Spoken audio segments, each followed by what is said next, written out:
Hello, good morning, and welcome to this live stream brought to you by Temasek Polytechnic School of Design. My name is Eric Wong. I'm a lecturer here at Temasek Polytechnic School of Design.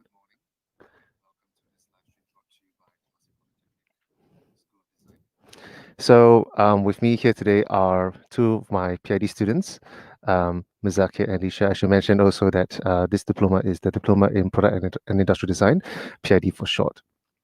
So, before I get into the segment proper, allow me to say welcome to everyone. Okay, I understand that a lot of you guys are probably students who are going to be taking your O levels or have taken your O levels and are now looking forward to joining a program here in Temasek Polytechnic, and that's what today's program is all about. So I have with my students here today, we're going to discuss what student life is like, what the process was like going from O levels or from secondary school rather through to maybe even ITE. And then into the Polytechnic program here.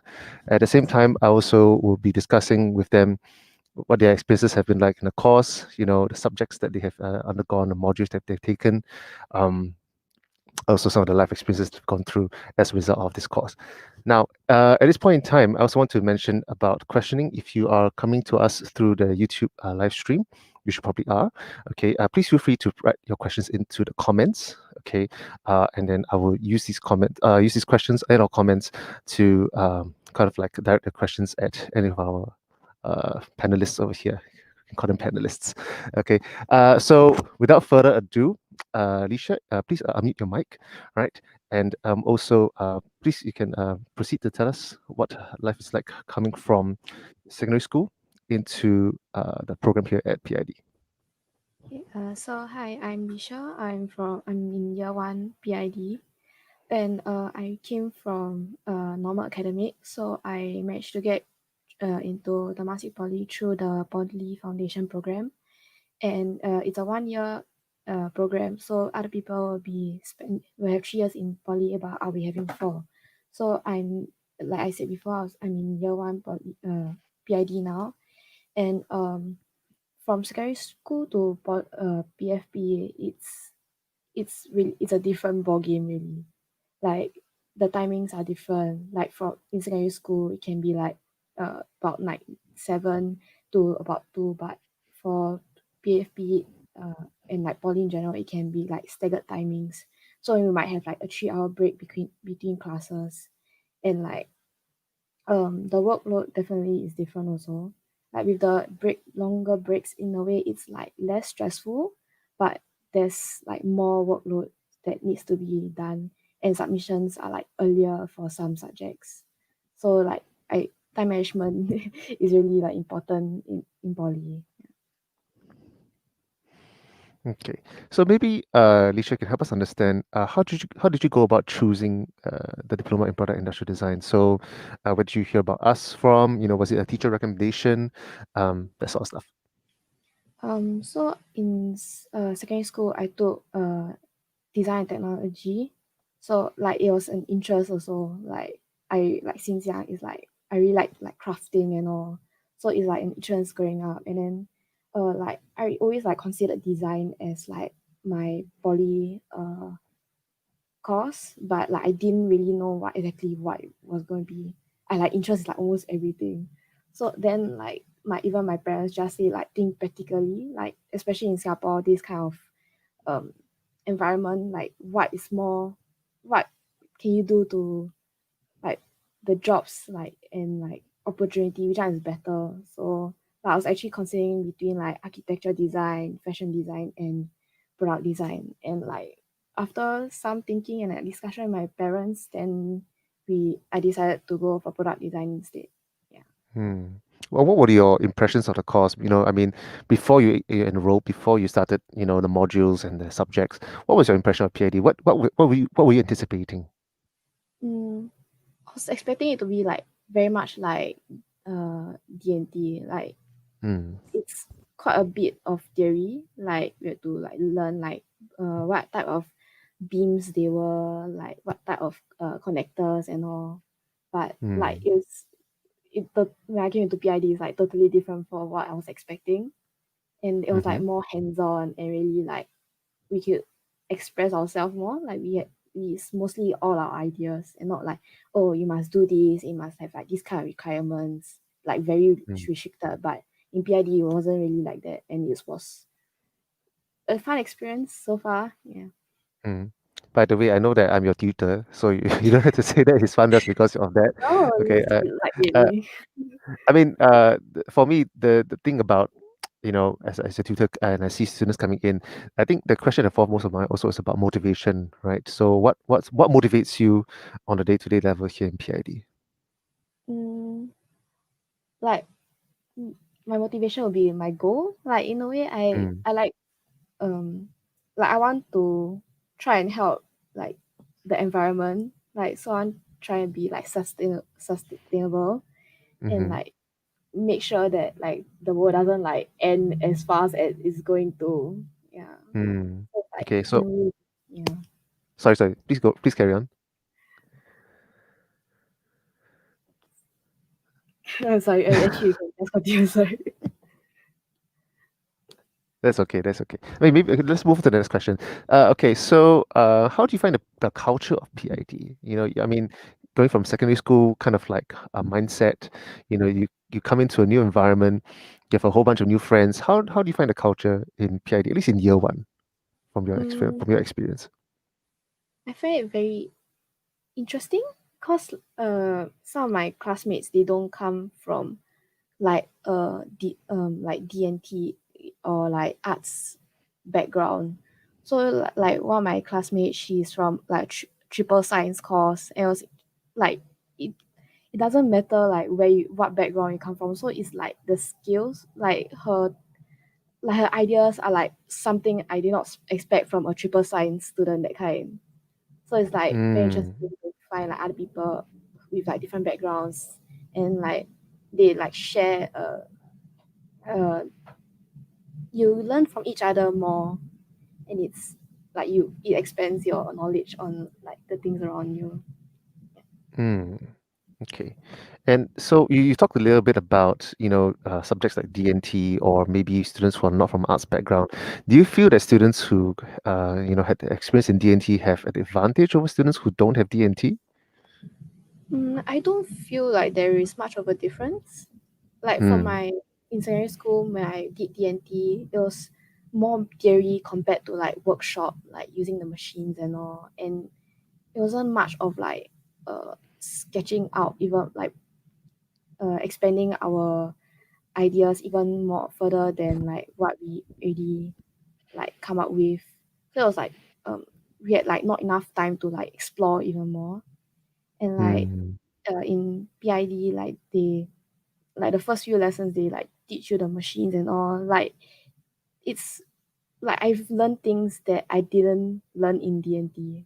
Yeah. And mm, like it can like for those who have like never uh come in like use like those machines before, it's quite um um it takes a bit of courage to use because they are like loud and some of y'all might get scared. So it's like you have to like be have a lot of courage to do that and like you have to like slowly get used to it and it like mm. effective and all. Okay. I guess the reason why I ask this question is because we do get this question, from students who are coming to us from JE, kind of like that kind of like admissions exercise, and they ask us like, oh, I don't have DNT background, I don't have an arts background. Am I going to be, falling behind everyone else? And more often than not, what we try to share with them is that the subjects that we teach in the year one are very foundational. You know, whether it's sketching, whether it's working with materials, these are all things that we impart onto the students. We don't expect them to understand from the get go, right? And so help us understand, your experience in that regard in terms of like, I mean, you have a D&T background, you have a PFP background, but having gone through those modules, um, do you feel like they are, kind of like helping you to at least reinforce certain things and to help you gain more confidence? In a way, yes. Like I'm slightly more used to like roughly uh how things go in class. So it's more I'm more comfortable. But like like even if you're not comfortable don't have like D&T background or like arts background, the lecturers are like there to help you. Like for one of our modules, we have to work with like blue foam. Like we have to like shape the foam and all. Like not all of us like have any experience in it. And the lecturer, you can just ask the lecturer and he'll like teach you like, oh, how you going to go about this, how you going to shape it in the way you want. So like the Mm, lecturers there are like really helpful. You just have to ask. Yeah. mhm, mhm. Okay. Okay. I guess my next question has been, we've been living in this COVID situation for a while. I think it's very important for, prospective students to understand what HPL has been like in polytechnic students, especially for freshmen, because, you guys are literally the first batch coming into um, Temasek Polytechnic School of Design. And from the get-go, you already go straight into home-based learning. So how has that experience been like for you so far? Mm, for me, I feel that it has been like I've been more motivated to do my work, like those like online like presentations, like mostly mainly like research, that those type of modules. I'm like it's more productive at home. But if it's like work hands on, so like working in the foam or like going to like having to like do our wood, is definitely in school will be better. I see, understand. Okay, just a quick thing. Just reading a question from the YouTube question. So Emily Kang says, does it always involve D&T type work? So would someone who's not so good with crafting and good with drawing, kind of designing, be suitable for product and design? For example, designing a range of soccer boots. Is it more product design or more comms design? Emily, thank you for your question. So maybe allow me to share a little bit, which is that so to be fair, okay, I, soccer boots, very interesting question, because I don't see many students in PID designing soccer boots. But that said, I would craft that as more of a product design rather than comms design. Even though some can argue that any form of wearable can be implied as a apparel rather than product, even though technically anything that is a physical thing can be a product. Um, so to answer your question, Emily, actually, it's not all just D&T work. In fact, PID goes beyond D&T. Our course is should not be seen as a D&T plus. We should be seen as taking some of the key ideas of key skills rather that you probably learn from D&T, like how to sketch, how to explain your ideas, how to articulate a concept, how to take something from an idea into actual prototype. We do that, and we do that on a much larger scale, on a much more professional level. And this is to prepare students for the professional environment where product design skills are actually very much in demand in today's working environment. The things like design thinking, things like the ability to analyze and think and question critically, right? These are skill sets that we impart onto our students. So you know the whole point of D&T really is to just kind of like help secondary school students up to a certain point. And what we do is we then take that and we just, help our students fly with that. But it should not be seen as a DNT plus program. Please also you must understand that product design as an industry has shifted in recent years. We're no longer just purely an object crafting kind of industry. Product design can now extend to things in the digital realm, and there's things which are digital products which we all use every day, applications, websites, point of sale, things like your ATM, when you top up your EasyLink card at the MRT. These are all products that involve not just physical contact points but digital contact points, and we aim to impart all these skill sets into our students. But actually, this will be very interesting because that will be a topic for Moose to talk about a little bit more, okay, later on. So after we run through with Lisha, we'll bring Moose on to share his experience. So I hope that answers your question, Emily. So thank you so much for that. I'm sorry I had to digress. Lisha, back to you. I just want to ask one or two more questions. Um, so what have been the most challenging part of poly life so far for you? Mm, I would say uh, like because you're in a class, and especially if it's like home-based learn actually in both home-based learning and like face-to-face lessons, it can be a bit um like when I look at other people, so I'll feel like mine is not good enough. So it's a bit like kind of I put myself down like sometimes if I see like works better than me, then I try to improve it, but it's still kind of a struggle to like deal with the me comparing myself with like others work. And other than that, I'll say maybe like you won't get as much sleep as you used to. Like especially if you don't have much time management. Like as I said before, like um the submission dates are like some might be earlier, some might be pushed back. And if without time management, it can be like you might have like 3 days if to like complete an assignment if you haven't started earlier. So it might be hard. Hmm. Yeah. So you might not sleep So as I mean, much. I so I what from what I hear is the time management definitely is key, right? In the coursework. Yes. Okay. And do you feel that you're getting better at your time management? I feel like I've been quite consistent. Yeah. Okay. Yeah. Okay. So it's not too bad. So just full disclaimer to everyone who's watching. I actually teach Lisha in the subject studio project, and it's very interesting to see the sort of like the breadth and the depth of the skill sets that the students bring to the table in this project, and definitely I can see that time management is something that some of students do struggle with, and of course at the same time it's my role as a tutor to kind of pace out so that they are able to catch up, or at least have the opportunity to make up time for it, right? So I hope that's the at least the kind of like the the culture that I try to set at least within my subjects. Okay, last question. Okay, and I guess you know, just one last thing I'll ask, because I understand that you are involved in a CCA in School of Design. So help me understand, Lisha, what exactly is the CCA that you're involved in? I'm in design studies club, Hmm. and we do like some school events, and so far it has quite fun. Yeah, like we meet like we'll all meet up once in a while to like get to know each other better, especially this situation now. So it's a bit hard to meet face to face.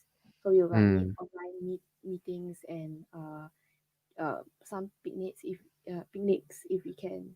And like now currently we're like working on this like upcoming event, and it's like I get to meet people of other courses, so it's like fun and like interesting working with other people, like their Hmm. thinking and their idea. Like currently Hmm. I'm working with someone from communication design, and like Hmm. our skills is like definitely different, and she'll like suggest some things to me on like how to improve like a certain aspect of my design. Yeah. Hmm. That's cool. Okay, thank you so much, Disha. I think that's been very insightful sharing. Also had a sort of interesting question coming in from the viewers via YouTube live stream. So for anyone else out there who's watching, if you have any questions, please feel free to drop in your questions. We'll get to them as quickly as we can. At this point in time, I also like to bring on now our year two PID student, Muzakir, aka Moose. So I call him Moose. He calls me Eric. Uh, so Moose, maybe you can just start by telling us how has year one been different to year two in your experience so far? Oh, by the way, please don't forget to turn on, unmute your mic. There we go. Okay. So basically, like year two has been quite a very huge difference compared to year one. Hmm. Because like comparing back in year one, it's more of like a casual workload where we can just like learn new stuff and do slowly. But Hmm. then when we come to year two, you have to like balance between the core modules and like such example like visual presentation, so on and so forth. Like you have to Hmm. balance between studio project and other modules. Hmm. So like it's more of a collab when it comes to submission. So you have to like focus on like balancing them Hmm. compared to year one. Hmm. And in terms of like what you get to learn, what has been the most interesting module that you've taken so far? The most interesting I would say is prototyping lab. Hmm. Because we get to learn to use Rhinoceros 6, which is like almost similar to AutoCAD. Then Hmm. we get to do like 3D printing key Hmm. shots to make it more realistic for the 3D models. I see. And so, what is it about that excites you? Because it sounds like you're quite a 3D person. I mean, if you were to be in year two learning all of this, you get to like experience like things that you never done before. Hmm. Basically, like let's say you're just making a 3D model from the laptop or the computer in school.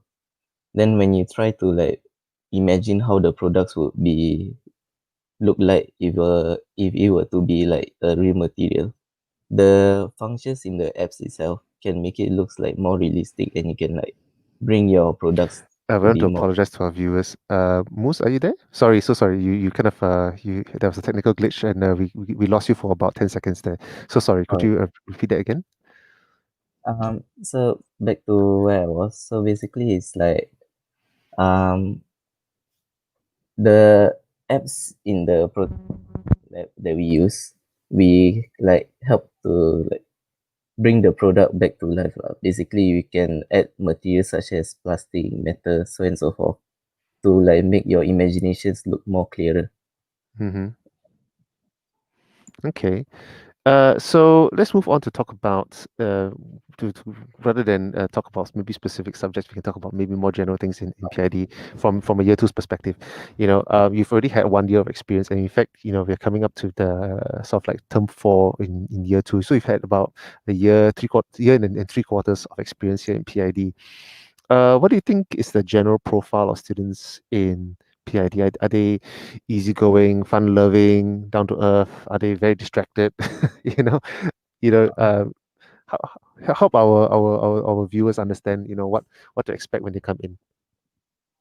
Okay. So there are like it's just a mix of different people altogether.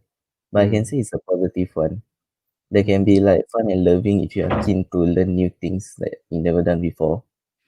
mm-hmm, Some are like down to earth in like trying to achieve like their goal products, like what they want. mm. And like can be like distracted most of the time due to like right now it's like HBL a bit more of like home where you are comforting and like cozy that kind. Right. So I think this is generally, I mean, I wouldn't say generally, but there has been sort of like with my interactions with students, not just in your year, but in year three, right? Where working from home or at least studying from home has been a good and bad thing, you know. But help us understand a little bit more from your perspective, like what has that been like for you personally? Um, Personally, for me, I would prefer to like come school more often because like at Mm, home, it's kind of like a bit more distracting. mm, That's like you feel so like comforting. Then it's like sometimes I get a bit sleepy. Then I have to like force myself to wake up at times. mm-hmm, But mm-hmm, then there are times where I can like focus on doing more of like sketching, for example, for my products that kind. Then at school is more of a eye opening for me as like I know time is like limited to the workshop and stuff. Yeah.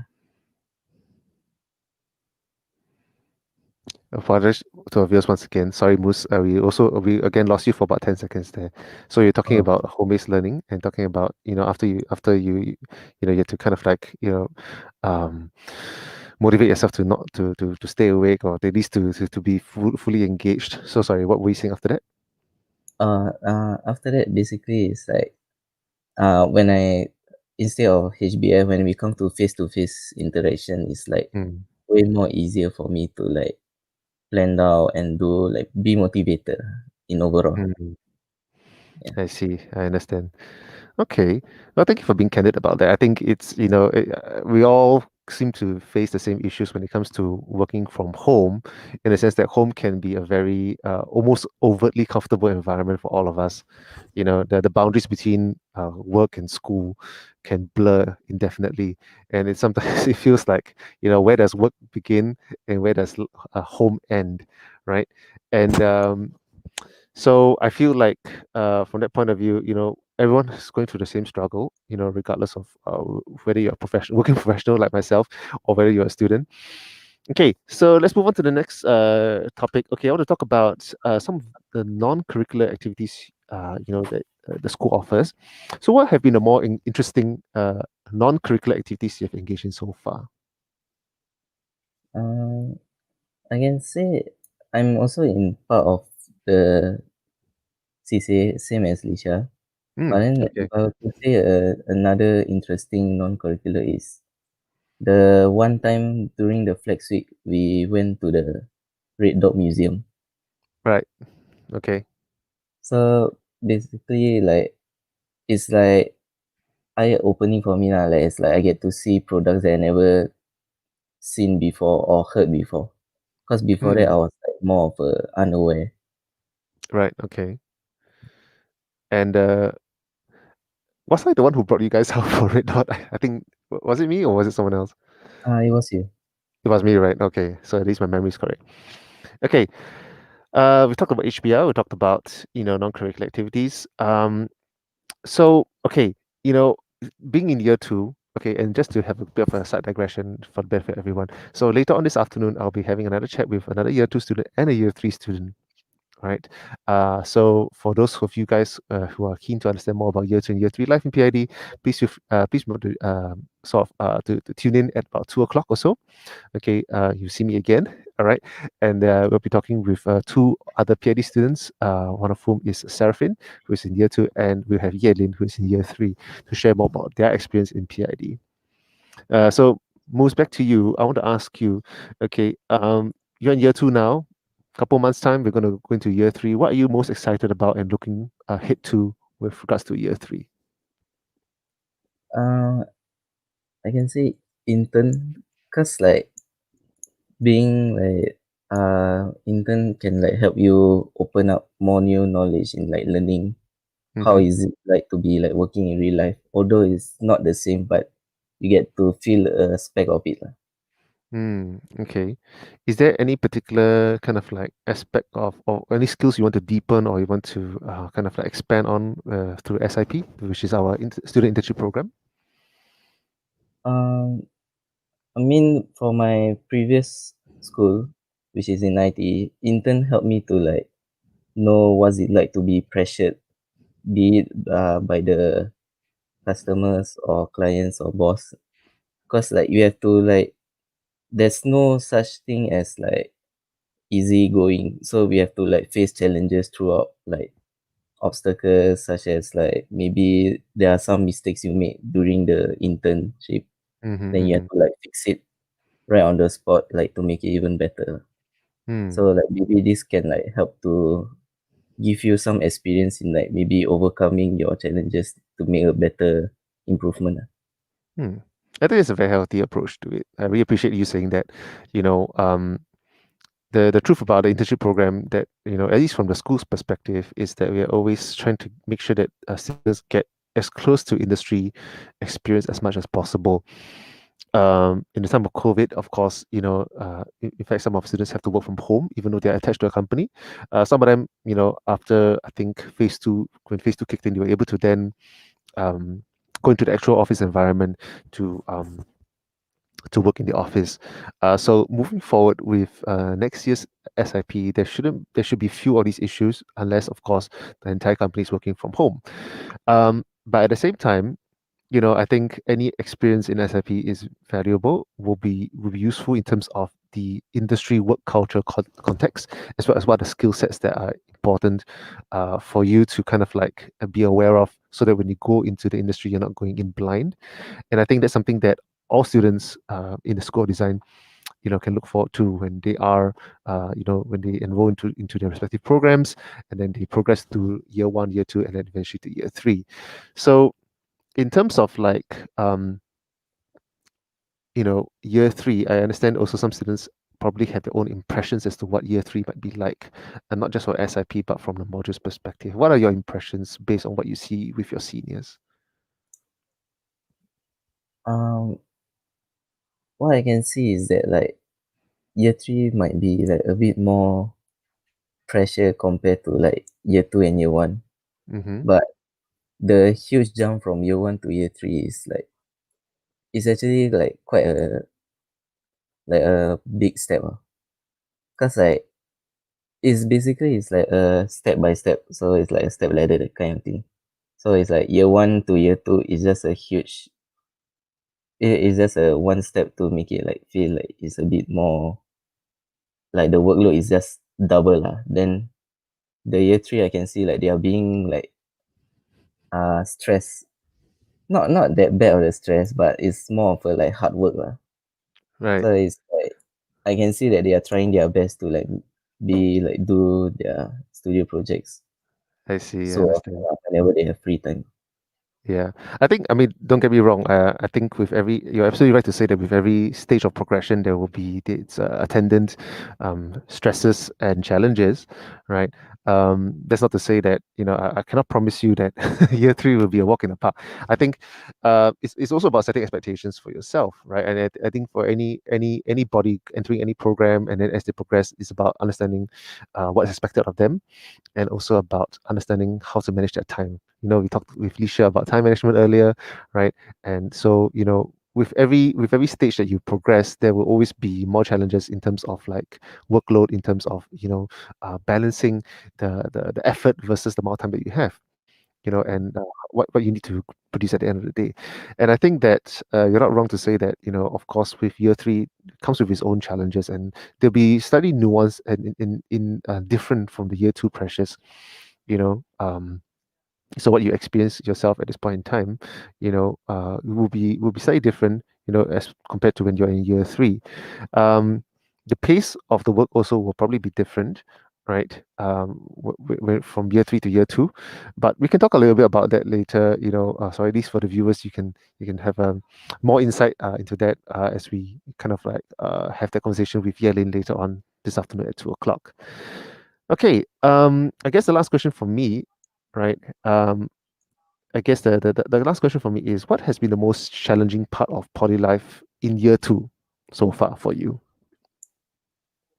Uh, I would say procrastination is our greatest enemy.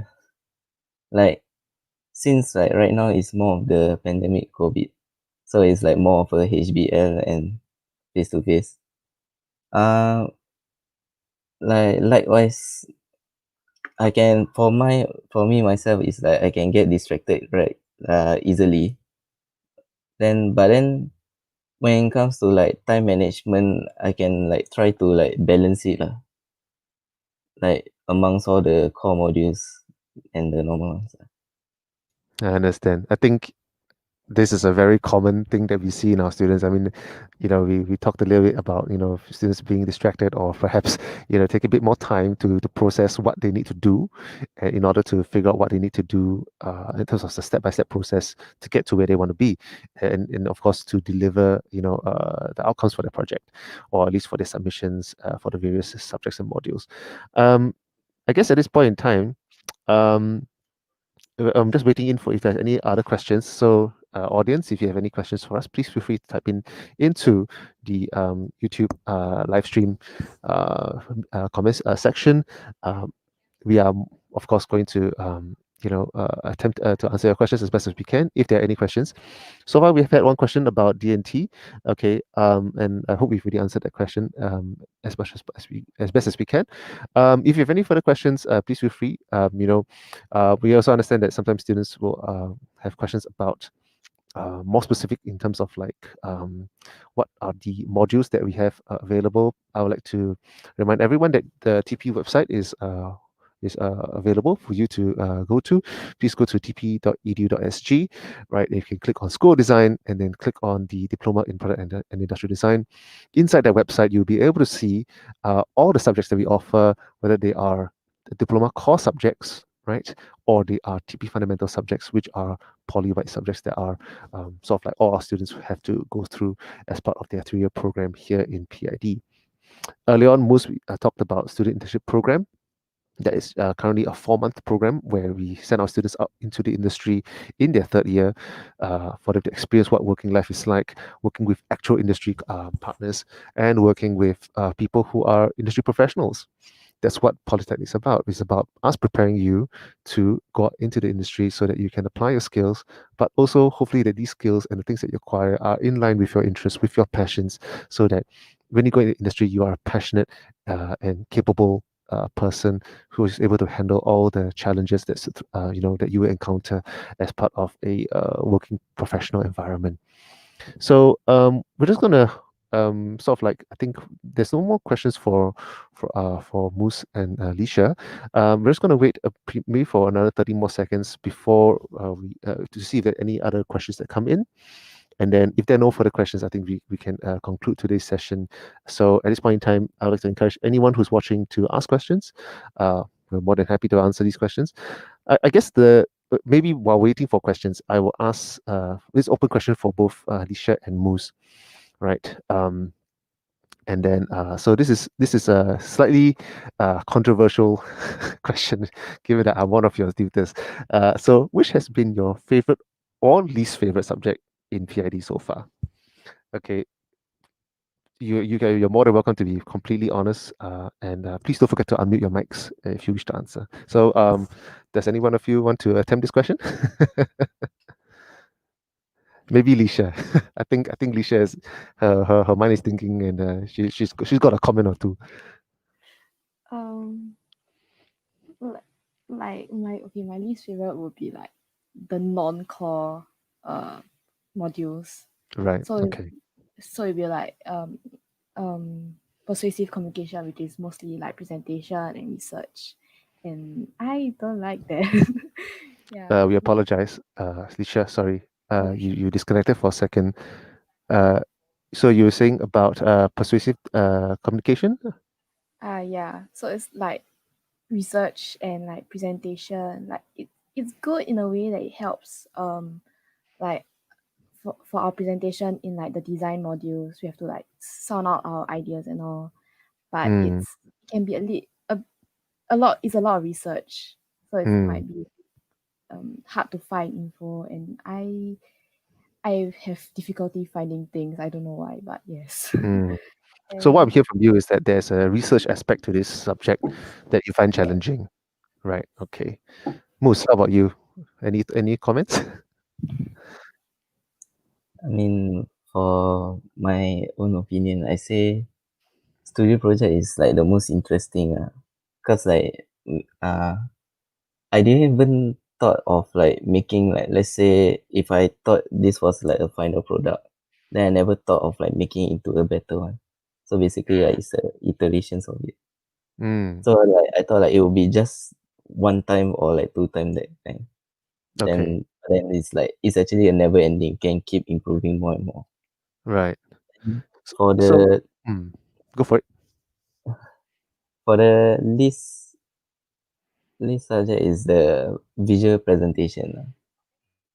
Cause which is a non-core module. So basically it's like I have to apologize, Moose. You cut off for about 7 seconds or so. You just after you finished talking about studio project. What were you about to say again? I say the least one is visual presentation, Uh-huh. which is a non-core module. Mm, Basically it's like likewise I'm not really good with like research and arranging them like as close as to the teacher's likings. So it's like a bit of mm, a struggle for myself. Yeah. mm. I think what I hear from you also is that, one thing about the non-core subjects is that they do kind of stretch you in different areas and not just purely design related subjects. Um, at least in terms of the skills that they're trying to impart into you. And I think that's part and parcel of what education offers to students, at least what the school's trying to offer to students. So allow me to encourage you live on air to everyone, okay, that um, okay, being a polytechnic student myself in the past, I also struggled with certain subjects, but eventually we have to learn to bite the bullet and say, okay, I'm just gonna try and figure it out, try to learn as best as I can. I won't be a master at it right now, but at least if I get acquainted with it, and then down the line, if I have an opportunity to get really good at it, or at least to improve on it in maybe in a professional context, I can see more value, right, in that particular skill set. So don't give up hope. I think that just because you struggle with it now doesn't mean that you will always be um, kind of like less than good at it. Full disclosure, I used to really struggle at Photoshop and Illustrator. Well, Illustrator more than Photoshop, but then eventually in my professional journey, I had to in my one of my jobs, I had to be super on point with my Illustrator skills. So eventually, I was able to upskill to a level where it was something that I was more than happy. I was proud of my capability. So, allow that to be encouragement from me to you. Okay. We have a question from Hu Shun Yuan. Okay. The question is, does the course make use of software for 3D modeling or sketching? So at this point in time, the 3D modeling software that we teach our students is Rhino 3D. It's actually very common. Excuse me, a very common software that's being used in the industry today. Rhino has come a long way. I actually learned it when I was in Polytechnic, and that was like 15 years ago.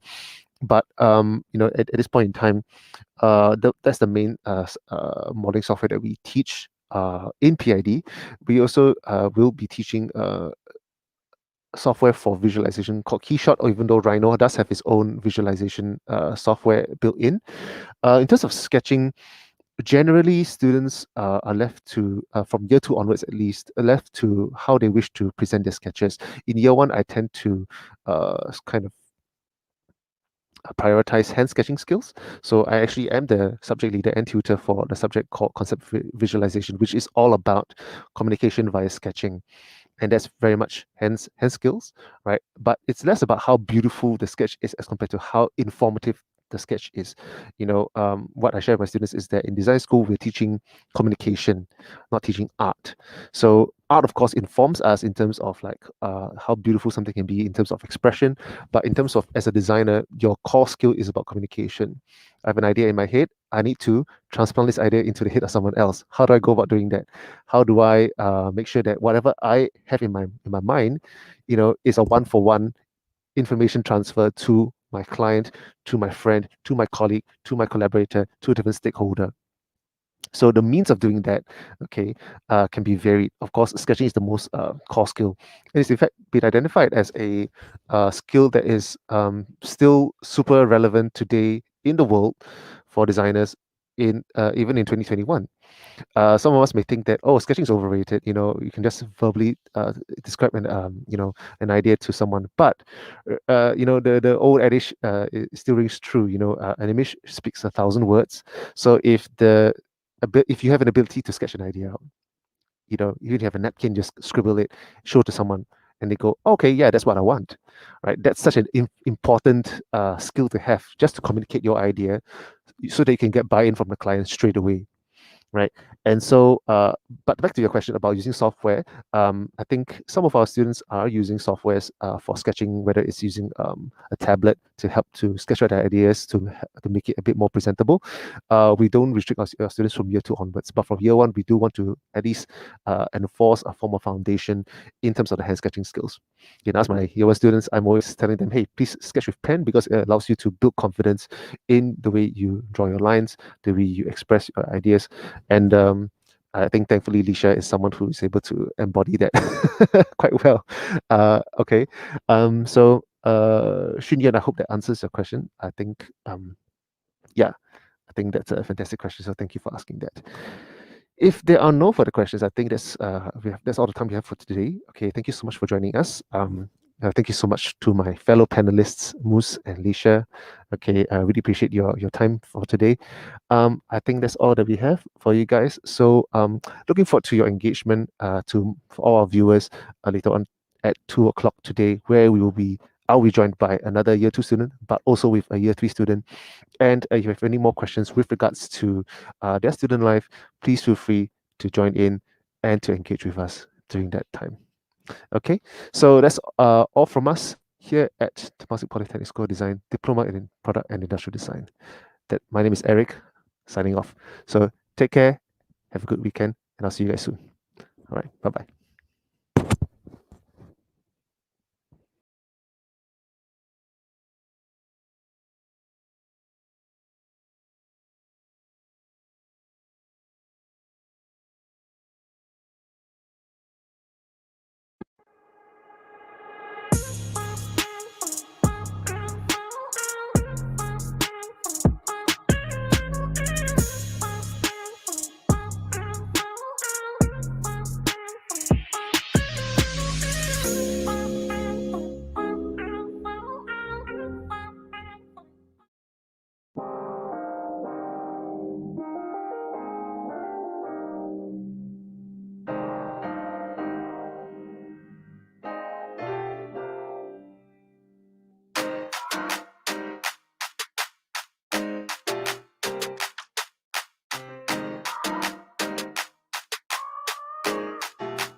Purchase your tracks today.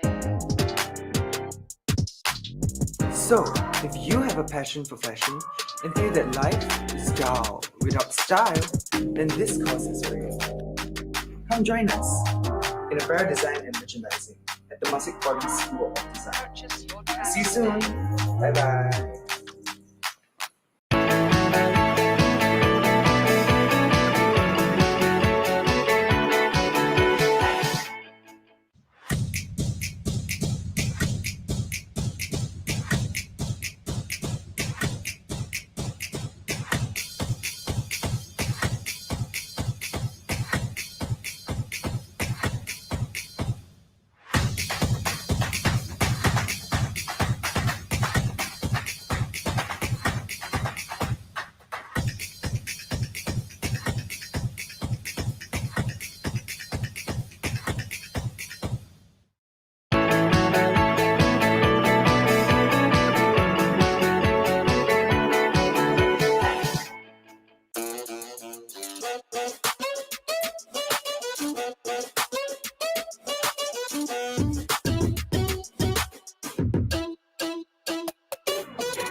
If you believe that creativity means being the best version of yourself and setting your mind free, come join us at Communication Design.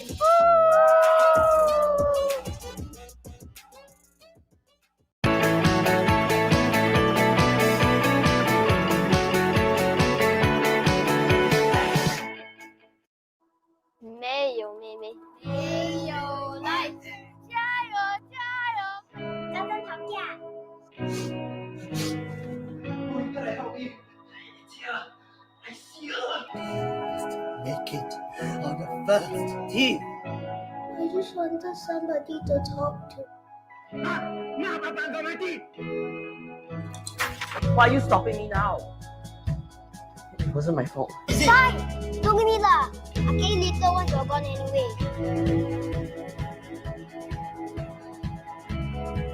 So if you wish to tell your stories on screen, bring your audiences on an emotional journey of laughter and tears.